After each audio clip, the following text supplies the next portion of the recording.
지금 이 순간 여러분 중 많은 분들이 스마트폰 화면을 들여다보고 계실 겁니다. 삼성전자 주가 오늘도 흔들렸습니다. 그런데 이상하지 않으세요? 뉴스에서는 매일 중국 반도체가 위기라고 합니다. 화웨이가 막혔다, SMIC가 흔들린다, 중국 반도체 굴기가 한계에 부딪혔다고 합니다. 그런데 왜 삼성전자 주가는 그 소식에 올라가지 않을까요? 오늘 이 질문에 제대로 답해드리겠습니다. 그리고 그 답 안에 지금 시장이 여러분에게 숨기고 있는 결정적인 정보가 있습니다. 자본주의라는 잔혹한 전쟁터에서 여러분의 자산을 지켜드릴 실전에서 통하는 경제 이야기, 실전경제입니다.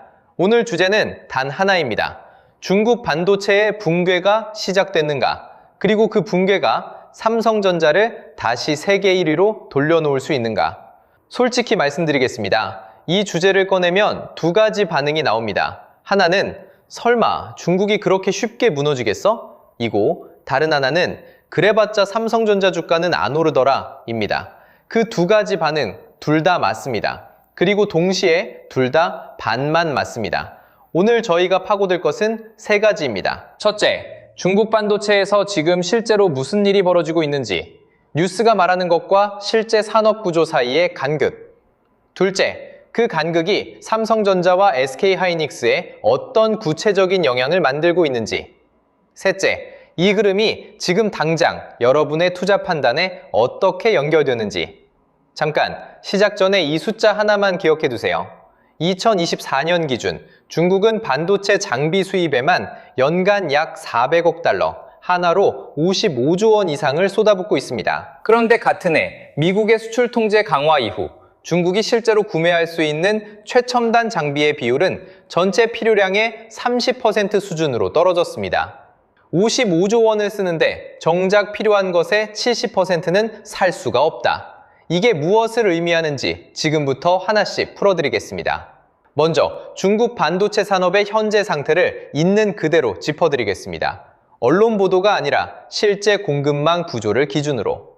확인된 사실, 2022년부터 미국은 3단계에 걸쳐 대중국 반도체 수출 통제를 강화했습니다. 핵심은 두 가지입니다. 첫째, 18나노미터 이하 D램, 128단 이상 낸드 플래시를 생산할 수 있는 장비. 둘째, 그 장비를 설계, 제조하는 기술 자체의 이전 차단. 쉽게 말하면 이렇습니다. 여러분이 고급 레스토랑을 차리고 싶은데 재료는 살 수 있습니다. 그런데 그 재료를 요리할 수 있는 가장 좋은 오븐은 살 수가 없고 그 오븐 만드는 기술도 배울 수 없는 상황입니다. 중국이 지금 정확히 그 상황에 있습니다. SMIC, 중국 최대 파운드리 기업의 현재 양산 가능한 최선단 공정은 7나노미터입니다. 그것도 수율이 매우 낮습니다. 저희 분석으로는 업계 추정 수율 40%부터 50%까지 수준, 대만 TSMC 최선단 공정 수율 80%부터 90%까지 대비 현격한 차이. 반면 삼성전자와 TSMC는 이미 3나노미터 공정을 양산 중이고 2나노미터 공정을 준비하고 있습니다. 이 기술 격차를 연도로 환산하면 어떻게 될까요? 전문가들은 이렇게 봅니다. 현재의 수출 통제가 유지된다는 조건 하에 중국이 최첨단 공정에서 한국, 대만과 대등한 수준에 도달하려면 최소 7년에서 10년이 필요하다고 봅니다. 그런데 문제는 여기서 끝이 아닙니다. 장비만 없는 게 아닙니다. 인력도 빠지고 있습니다. 확인된 사실, 2023년 이후 미국, 네덜란드, 일본의 반도체 장비 소재 기업들은 중국에서 근무하는 자국민 엔지니어들을 철수시키기 시작했습니다. 이는 각국 정부의 기술 유출 우려에 따른 조치입니다. 여러분, 회사에서 가장 숙련된 엔지니어가 갑자기 다 사라진다고 생각해 보세요. 기계는 있는데 그 기계를 제대로 다룰 사람이 없는 것입니다. 그게 지금 중국 반도체 현장에서 일어나고 있는 일 중 하나입니다. 그렇다면 여기서 많은 분들이 이렇게 생각하실 겁니다. 중국이 이렇게 힘들면 삼성전자는 당연히 좋아지는 거 아니야? 맞는 논리입니다. 그런데 왜 지금 삼성전자 주가는 그 논리를 반영하지 않고 있을까요? 저희 분석으로는 여기에 시장이 잘못 짚고 있는 포인트가 있습니다. 대부분의 투자자들은 중국 반도체 위기, 삼성 수혜라는 등식을 즉각적인 사건으로 이해합니다. 그런데 이건 즉각적인 사건이 아닙니다. 이건 지질학적 시간의 변화입니다. 지각이 서서히 이동하듯 그 효과가 수면 위로 드러나는데 시간이 걸립니다. 더 중요한 건 이겁니다. 중국 반도체 위기가 삼성전자에게 의미 있는 것은 단순히 경쟁자 한 명이 줄어서가 아닙니다. HBM, 고대역폭 메모리 시장의 구조적 재편 때문입니다. AI 서버 한 대에 들어가는 HBM 칩. 중국은 이 HBM을 자체 생산할 수 있는 기술이 현재 없습니다.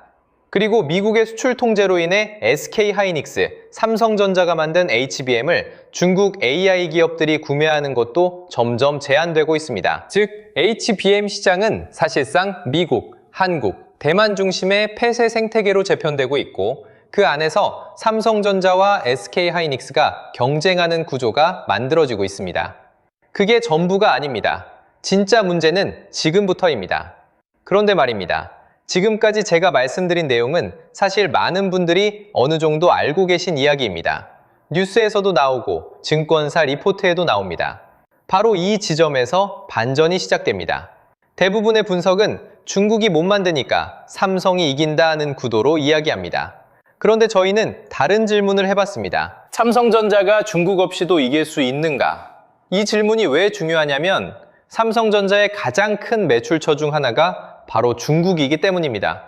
중국 스마트폰 시장, 중국 서버 시장, 중국 가전 시장, 중국 규제가 강화될수록 삼성전자의 중국 매출도 타격을 받습니다. 확인된 사실, 삼성전자 반도체 부문의 중국 매출 비중은 2020년 기준 약 30% 수준이었으나 최근 수출 규제 강화 이후 이 비중의 변화 압력이 가해지고 있습니다. 그러면 역사는 이런 상황에서 뭐라고 말했을까요? 역사적 선례를 하나 살펴보겠습니다. 2000년대 초반 일본 반도체 산업의 몰락입니다. 당시 일본의 도시바, NEC, 히타치는 세계 메모리 반도체 시장을 주도했습니다. 그런데 1990년대 후반부터 2000년대에 걸쳐 이들이 밀려나기 시작했을 때 삼성전자는 어떻게 했을까요? 삼성은 두랑기에 공격적으로 투자했습니다. 경쟁사들이 비용을 아낄 때 삼성은 오히려 생산 능력을 늘렸습니다.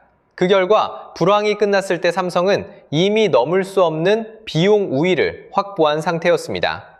역사는 같은 말을 반복하고 있습니다.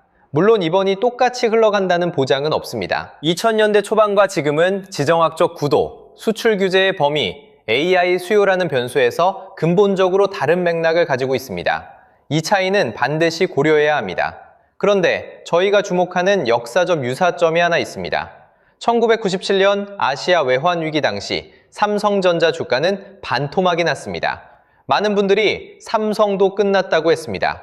그런데 그 위기의 바닥에서 삼성을 산 사람들의 수익률이 어떻게 됐을지 여러분은 아마 알고 계실 겁니다.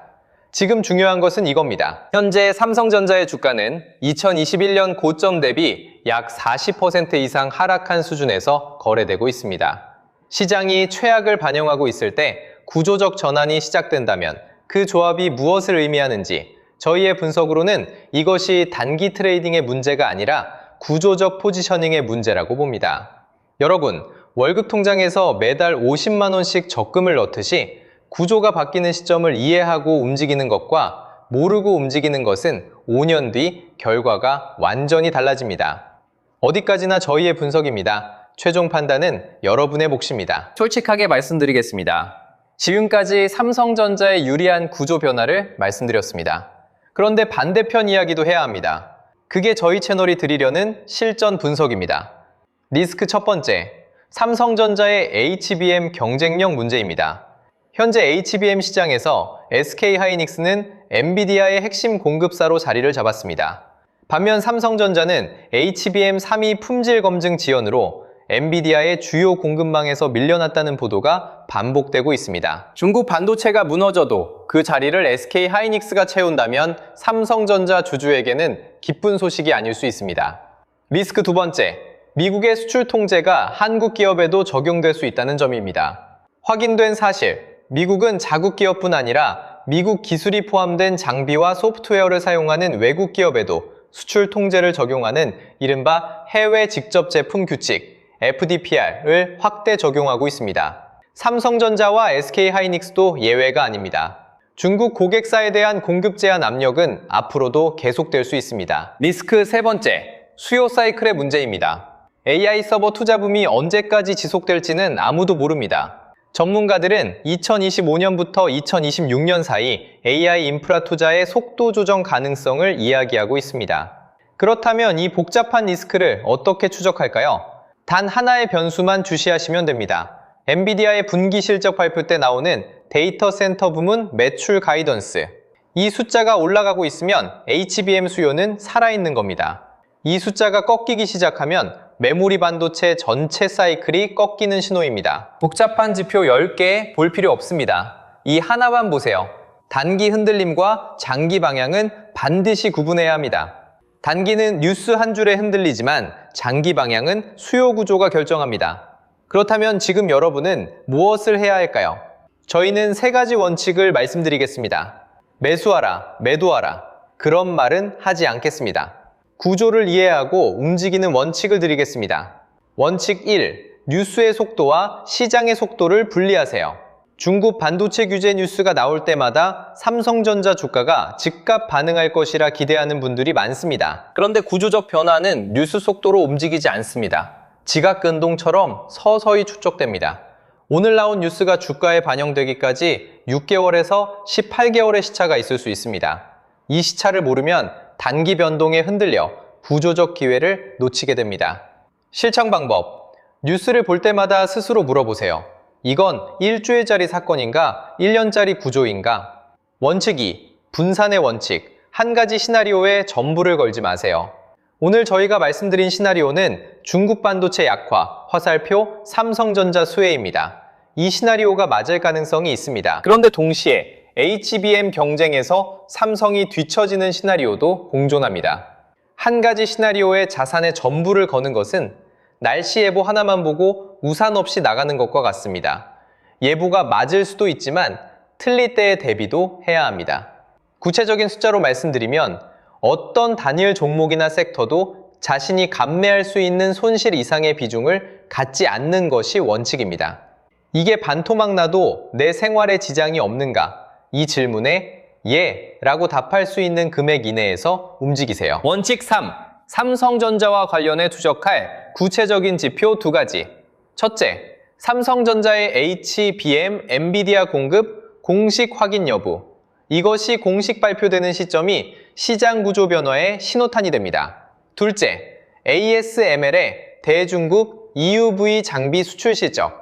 네덜란드 ASML이 분기마다 발표하는 중국 매출 비중이 줄어드는 속도가 중국 반도체 실질 제약의 바로미터입니다. 이 숫자가 50% 이하로 떨어지는 시점을 주목하세요. 이 두 지표를 6개월 단위로 추적하는 것만으로도 여러분은 대부분의 개인 투자자보다 훨씬 구조적인 판단을 할 수 있습니다. 오늘 말씀드린 원칙들이 수익을 보장하지는 않습니다. 구조를 알고 움직이는 것과 모르고 움직이는 것, 그 차이가 시간이 지날수록 벌어집니다. 오늘 저희가 말씀드린 것을 3문장으로 정리합니다. 첫째, 중국 반도체 위기는 진짜입니다. 다만 그 효과가 한국 반도체에 도달하는 데는 시차가 있고 그 시차 동안 시장은 혼란스럽게 움직입니다. 둘째, 삼성전자의 기회는 중국이 무너져서가 아니라 삼성이 HBM이라는 새로운 전장에서 자리를 확보하느냐에 달려 있습니다. 그 전장의 성패를 보여주는 지표를 지금부터 추적하세요. 셋째, 공포는 정보가 없을 때 생깁니다. 구조가 보이면 공포는 판단으로 바뀝니다. 위기는 항상 2개의 얼굴을 가지고 있습니다. 하나는 무너지는 자의 얼굴, 다른 하나는 그 자리를 차지하는 자의 얼굴. 어떤 얼굴을 볼 것인지는 정보를 갖고 있느냐, 없느냐가 결정합니다. 궁금하신 경제 이슈나 더 깊이 파고들어야 할 뉴스가 있다면 언제든 댓글로 알려주세요. 기관 리포트든 해외 분석이든 샅샅이 뒤져서 다음 영상에 확실한 해답으로 돌아오겠습니다. 구독과 좋아요는 더 깊은 분석 영상을 만드는 여러분의 응원입니다. 이 영상의 내용은 투자 권유가 아닙니다. 모든 투자 결정은 본인의 판단과 책임하에 이루어져야 합니다.